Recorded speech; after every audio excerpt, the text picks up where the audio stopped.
Hello and welcome to what will likely be one of the last day in spooky film on the channel. I know you're all sobbing and crying in disbelief, but that's just how it is. But let's jump right in to the movie. Today I watched the original 1978 Halloween, directed by John Carpenter himself. And man, oh man, what a movie. If you haven't seen Halloween, first of all, I'm kind of surprised that you haven't, and this video will be going up on Halloween, so it's kind of perfectly timed. If I sound a little out of it, it's because the Dodgers just won the World Series, and I do live in California. But that out of the way, let's jump right in. If you haven't seen Halloween, it's about a serial killer roaming around a town on Halloween and killing babysitters. That's the gist of it. So what makes Halloween so special? Why is this movie so revered when it comes to the horror genre? Well, I think it's hard to look at it. When you look at it straight on, it's easy to say, oh, it's really scary and the music's good. Because that's true, but it's a lot more than that. First of all, I can't tell you exactly what film camera was used to make this movie, but I know it was a very very shortly lived relevant camera, and John Carpenter spent the most money on the camera. And I think that camera is responsible for so much of what makes Halloween as good as it looks. And not only that, but the lighting and just the general cinematography in this film is remarkable. There are multiple scenes where darkness is scarier because you don't know if Michael Myers is in there because it's so dark. But at the same time, there are multiple scenes where it's pitch black, but he's blue because that's how they decided to light it, and it's equally as scary. Lighting is a very hard thing to do well without it just looking ridiculous or without it just looking really boring, and I think this movie hits that perfect niche. And in a way, this movie is also about isolation.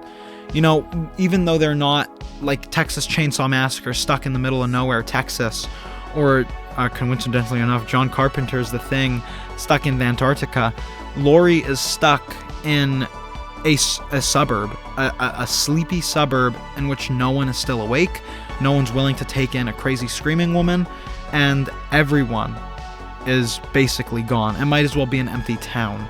And that's a really great thing about this movie, because even though there are hundreds of people around Laurie at pretty much every time, if you just think of the houses, she's basically alone. There's no one else in this with her other than Professor Loomis, or Loomis. So not only that, I know I'm jumping around a lot, but I just really like this movie.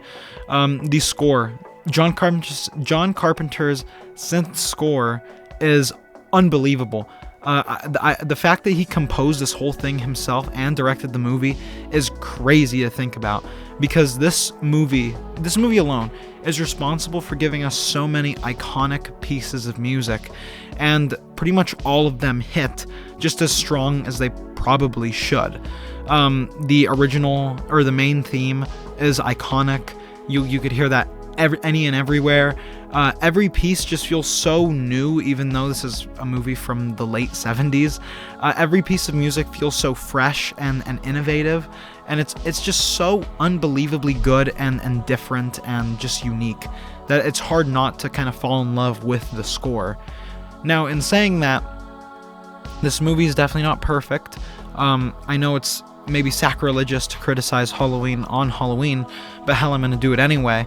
I think my biggest problem with this movie is the audio mixing. I don't know if this is just a streaming thing. I streamed it on Plex, I want to say. Definitely not the best streaming service, which is insane that it's not streaming anywhere else, but whatever. The audio mixing was pretty horrible in this movie. There are a lot of times where other characters that aren't the main character in the scene are just completely drowned out, because it doesn't even have to be anything. Their mic is just so quiet that you can barely hear them, and it really did hurt the viewing experience, because you're just kind of wondering, well, I hope that wasn't anything important. You know, there were multiple times that happened.